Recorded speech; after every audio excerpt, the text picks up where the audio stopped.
Hey guys, welcome back to Wood's Tiny Farm. If you're new here, my name is Marissa, and today I'm going to be sharing about all the products I use in my microgreens business. Now, when I was first starting out, I watched a million YouTube videos, I read a million blog posts, and I took parts and pieces from what everyone said. So now that I figure I'm a somewhat successful microgreens grower, I think I'll just share everything I use so you guys can take any parts and pieces you want from me and apply it to your own business. Okay, let's just start with the growing setup itself. And so these guys are supposed to be in blackout mode, but for the sake of the video, I opened up the blinds to get some light in here. So let me actually just turn these lights on so you guys get a good look.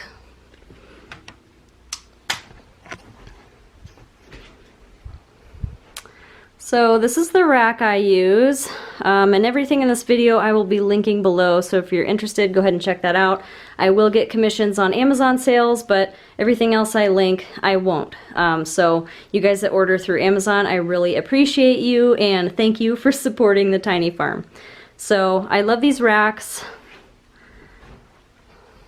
The trays fit really well on here, and I could fit 20 trays on a rack. Now, I could fit 4 more on top there if I were to mount lights on the ceiling, but I don't want to do that. So I just put 20 on each rack, 20 trays. And then these lights have worked really well for me. They're Barina grow lights, and so I have 2 on each shelf. And then they just kind of daisy chain together with these wires, and everything is sent in the package with them. I actually have some extras right up there in that box. And then this digital hygrometer, so I can see, oh, you can't see it very well, so you can see your temperature and humidity. This is really important so you can kind of monitor your growing environment. Right now it's a little chilly in here, 64 degrees. Humidity is okay, but ideally, around 70 is kind of what you want. Okay, and then these trays are from Bootstrap Farmer. You can also buy them from On The Grow, and I just love them. They are super heavy duty. They're the shallow 1020 trays. They're just really heavy duty, and I've been using them for a year and a half now, and I haven't had any of them break, so I highly recommend those.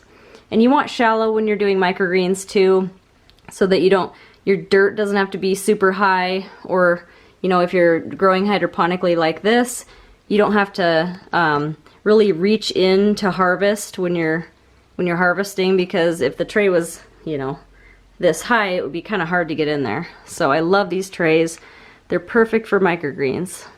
Okay, another thing I use are these mesh grow mats, and so I bought these from On The Grow because I switched from dirt to growing hydroponically, and that way I save all that money on dirt, which it's a huge savings. And when I water, I will use a solution called Ocean Solution, and I just mix, I think it's ½ ounce per gallon, and man, I did the math on what I'm saving cost-wise, because I'm not buying dirt, and the cost is huge. So I'll link that also, but that Ocean Solution is working well. My microgreens are growing pretty good. These guys just got uncovered, so they're not tall yet, but they're looking pretty good.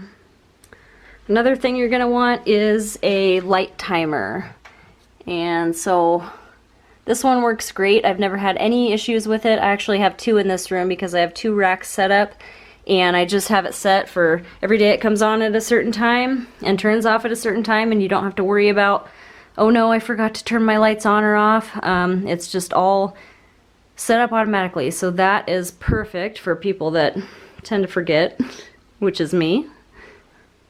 Another thing I suggest is kind of an overflow rack. So I actually had this little grow rack before I started microgreens, and I would just use it for my seedlings, which is kind of what I'm doing right now. But anyways, I have 2 extra trays down here because every week I grow 22 trays, and so having this setup has been super nice just to have as like a little overflow. And then, yeah, starting seeds this spring, I have some extra space. And these lights have worked awesome. They don't get hot either, so they're just sitting right on top of this plastic, and they've worked great. Okay, let's start looking at everything I have laid out on the table here. So when I uncover my microgreens, these guys they just got planted today, and so then I cover them and then put a weight on there. But when I uncover them, when I unstack them, I will put these black trays on top as their blackout dome. Now, if you need to, and you have these trays, you can just flip this top tray over just like that, and that would probably be sufficient. But I had a lot of these before I started growing microgreens, and these just create a darker environment, so I like to use these 1020 trays for that.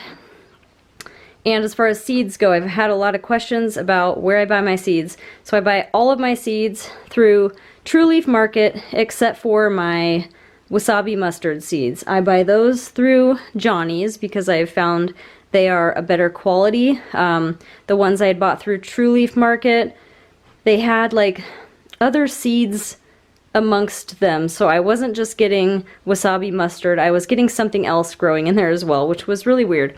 But the Wasabi seeds are quite expensive. I paid a couple $100 just for 5 pounds of them. This is my black oil sunflower, and I really encourage you, if you're getting into this, to buy in bulk, because you're going to save a lot of money buying in bulk. Another thing I use for harvest day is this scale, and it works perfectly. You can set it on grams, so I measure my seeds in grams, but then when I harvest in ounces. And then speaking of harvest day, these are the containers that I use. I buy them through Webstaurant online, and they're just deli containers with lids attached to them. So you don't have to buy two separate things, they're already attached. This is a 12-ounce deli container, and this is a 24-ounce deli container. And then so I did a lot of research on these before I actually purchased them, and then I had to figure out which labels were going to fit. So I buy my labels through onlinelabels.com. And so for these 12-ounce containers, these are the labels that fit. And so like that's your label number, but I'll have all this linked below. As you can see, I also buy these in bulk, so I bought 2,000 labels here of these smaller labels, and these fit the 24-ounce containers. And when you do buy these labels, you get a free membership to their design software, which is super easy to use. It's called Maestro Labels, or Maestro Online Labels. And you can just go in there and create your own labels. So when I realized I could do this, I'm like, okay, this is going to be way better than having someone else design it for me. And so I came up with this design here, which I love.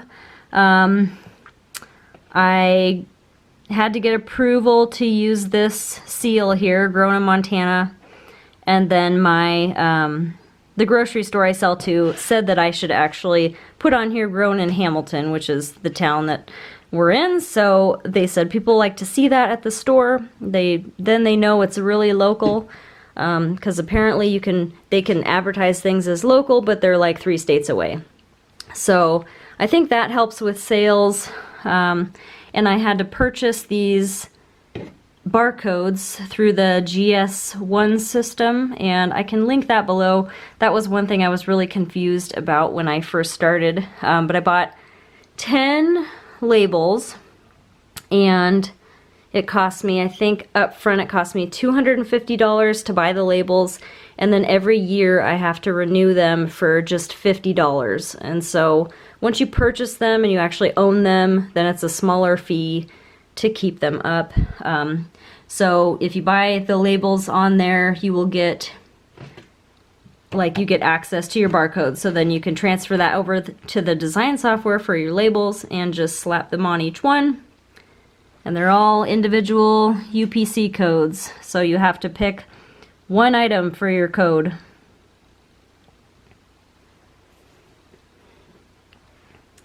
Another thing I love so much is this sprayer. You guys have seen me use it in a couple of my other videos. It's perfect. You can lock this down so it just continues to spray, and it's just a pump here, but it's super nice. Actually, I'm so glad I invested in that. It's not, I mean, it's not very expensive, but great tool to have when you're misting your microgreen seeds. And here is my date gun. So initially, when I started growing, I was actually printing the date on these labels right here. And that was kind of a pain in the butt because I would have to harvest and then figure out how many labels I needed for each variety and then come back to my computer and add the date on there and print them out. So now I just print them blank and I will use my date gun. So I just have these extra labels here. I got the sell by labels, and I'll show you. Super easy there. Sell by 225.24. And I got this from B&B Supply Company. It was a little on the pricier side. I can't remember the exact price. I want to say around $50 or $60, but I'll find that and link it.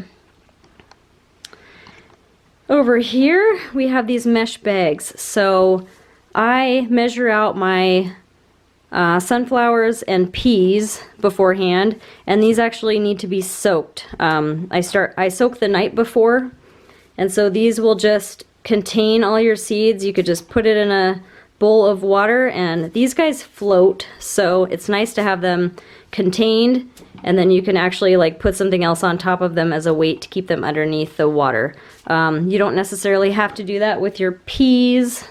You can just put peas in a bowl. They don't have to be in a bag, but I love these mesh bags for my sunflowers. Another thing you're going to want is a good pedestal fan so you can get some good circulation going. So I just have this cheap fan I got. It works perfectly, and a step stool, because you're going to need to get to your top microgreens there and see what's going on. So just any stool will probably do. I like this one because it's a two-stepper. Another thing I really recommend is a fold-up table. So this thing is lightweight, it's portable. You could stash it away in the garage if you want. And it's got these nice handles on it. It's the brand Lifetime.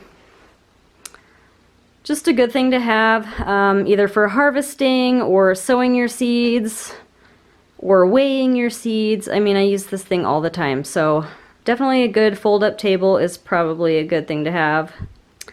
And you're going to want to invest in a good dehumidifier. I have this GE dehumidifier, which has been awesome. So it has a lot of different settings. You can set it so that it stays within a certain humidity range, which is perfect. So it'll kick on and off and just maintain a certain humidity. That's a really nice feature to have. You just pull this out. Sorry, it's hard to do one-handed here. Just pull that out. It's got a handle, and that's where all the water is collected. So you just dump that in your sink or your tub, and then just plop it right back in. So I highly recommend this. You definitely want to pull the moisture out of the air when your humidity is like 70–80%. That's pretty high, and I've had problems with mold if you ever let it get that high. You just need some of that moisture sucked out and good ventilation. I hope that was informative for you guys. I know I had so many questions when I was first starting out, so if you have any questions for me, go ahead and drop them in the comments below. I really appreciate all you guys for following me and liking my videos and commenting. So if you're not subscribed, go ahead and subscribe because I'm going to be doing more of these videos. So I will see you on the next one.